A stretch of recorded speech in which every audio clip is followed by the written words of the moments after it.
I've had some things happen to me in life that just knocked me on my ass, that made me forget what I'm doing, where I am, and in some cases, what I was even living for.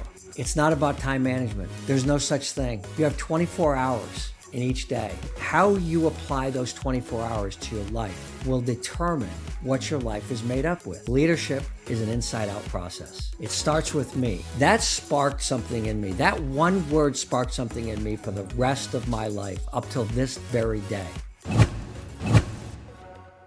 Hello, I'm Dr. Gary, and I've been committed to making good bosses into great leaders. I think for my whole life, because it started with me. When I was 16 years old, I remember having a scout leader in the Boy Scouts who completely transformed our scout troop around in about, 2 or 3 minutes. He walked in after his third or fourth meeting, and he had all of us sit down, and he started to tell a story about how our troop had been okay, but not great. And he was committed and challenging us to be better than we were. So we kind of sat there, we're a bunch of teenagers, right? We're like, where's this guy going with this? And he said, in about 6 months is the statewide Boy Scout Jamboree. We're going to start practicing tonight to prepare for that Jamboree in all the 16 areas of expertise that you're supposed to know as a Boy Scout. We're going to break down into teams. We're going to have goals for each one of those teams. We're going to have team leaders that are going to help each of you. You're going to have the highest ranked Boy Scouts in the troop that are going to be those team leaders. And then you're going to have adult supervision that are going to help you each time we get together to be better at these areas of Boy Scout competencies. He stopped and he said, okay, let's get together and break down into teams. And they did. I turned to my best friend, Tom Cross. We had just both made Eagle Scout. I mean, we were at the top of the level here in Boy Scouts.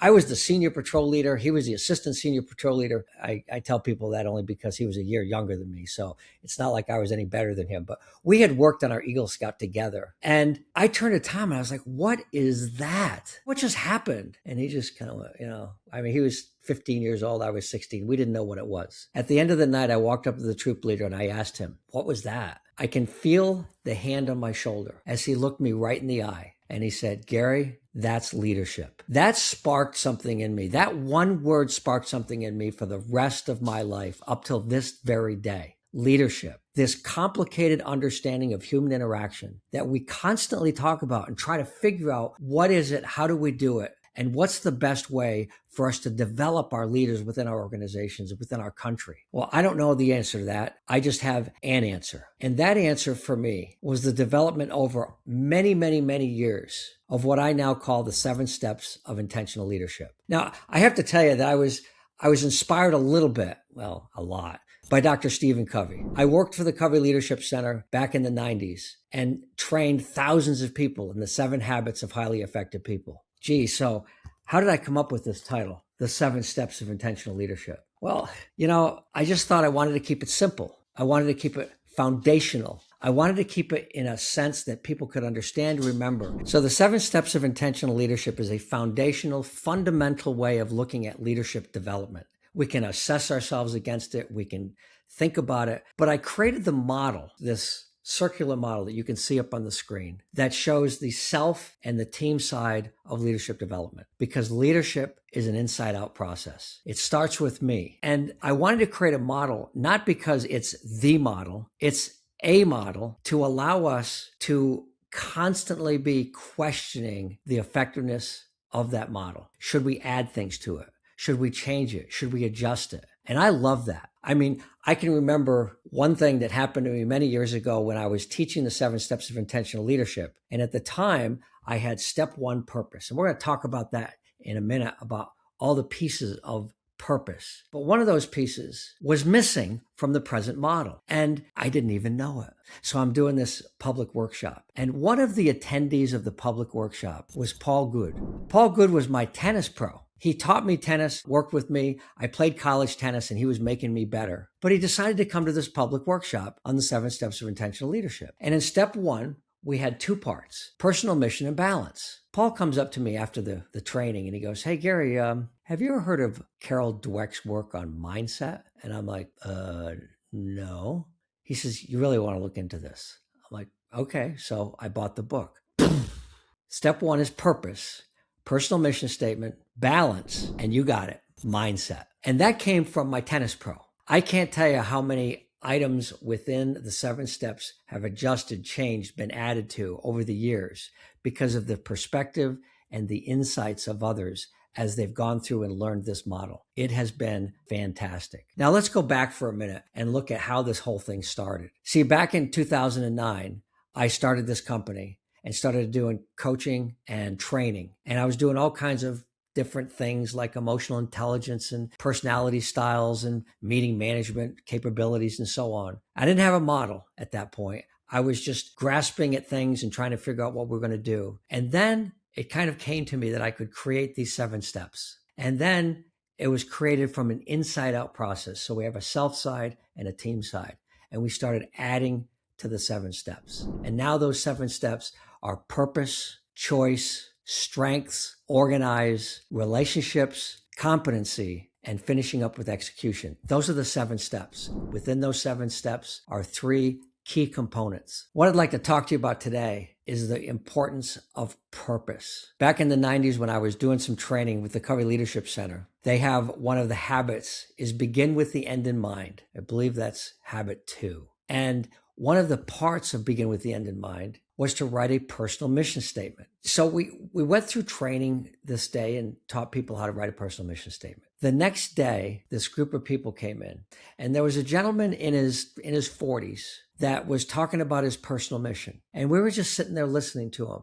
And he was talking about how impactful it was for him to really understand how he wanted to live his life. Not just how he wanted to lead in business, but how he wanted to lead his life. We go through an exercise where we ask people to think about what their retirement party and what would people say about them? What do they want people to say about them? And he talked about that. And he talked about it with this strong, heartfelt understanding after just 24 hours of who he wanted to be and what he wanted to do. Unfortunately for the company, he actually decided to resign his job. He decided that there were other things in life that he wanted to do. So off he went. That's the power of a personal mission statement, the power of purpose, to truly understand how we want to live our life. But more importantly, I like to think of it as our anchor to remind us of how we want to live our life. Because you see, I don't know about you, but I've had some things happen to me in life that just knocked me on my ass, that made me emotional, that made me forget what I'm doing, where I am, and in some cases, what I was even living for. If you've gone through some of these tough times, like I have, then you know that having an anchor for yourself, sometimes it's people around you. Sometimes it's some job that people throw themselves into to help give them purpose. I think that it's more fundamental than that, that we have to understand exactly how we want to live and what's most important to us. So in each one of our programs, we have people write a personal mission statement and keep that in front of them. Check it at least once a week. Understand what is most important, what relationships are most important, where our priorities are. Because as we're going to learn later on in this program, it's not about time management. There's no such thing. You have 24 hours in each day. How you apply those 24 hours to your life will determine what your life is made up with. It's about priorities. Keeping those priorities straight and understanding what's most important and how I want to live, that is time management. It really is priority management. Having a personal mission statement creates that anchor, that foundation of understanding of who we are and what we want to do. I can't emphasize this enough, because when life kicks us in the butt, when we get off center, when we get emotional, it's not hard for us to do and say things that afterwards we regret. But having that reminder every day, well, it reduces the probability of that, and it increases the probability of us showing up as a better person and a better leader. So one of the things that I would suggest is you to think about, just go on the internet, look it up. Personal mission statement. The Covey Leadership Center still has a way of writing personal mission statements right online for you. I highly recommend it if you have any question about how to do it and what the power of it is. So I told you about the story about the guy deciding to quit his job. Well, I can remember the number of leadership programs that we've had where people have written this personal mission statement and realized in the companies that we work in, we work with executives, we work with very high level people. And fortunately, it helps them realize such a simple thing like walking in the door at night. They've come home from work, but they're still traveling. In their mind, they're still thinking about work. But their mission statement makes them realize that as a parent, when they walk in that door, if they have children, those children see that parent as the center of their universe, and they know you're not there. Let's be there. Take the time to write a personal mission statement and live your life with purpose. So going forward, I'm going to spend more time talking about the 7 steps and the components within those 7 steps, just like we talked about personal mission today. One of my favorite topics, another topic within the first step of purpose, is mindset. Can't wait to talk about that. It's a lot of fun. Talk about how mindset can help us and mindset can get in our way. And then, of course, the other component of purpose is balance in life. Spiritual, physical, intellectual, emotional, and social balance. Now, your balance and somebody else's balance might be different. You've got to decide on what that looks like. But each of these help us as leaders become more calm, more fundamentally focused on what's in front of us in the moment. The biggest thing that we focus on in our programs, and that I've learned over the years, is self-awareness. Understanding and knowing myself allows me to show up as my best self every single day. Well, with a few exceptions. I don't always show up perfectly, and none of us do. But when we're around people that we demonstrate caring for and love, you know what? They show us some grace on those bad days.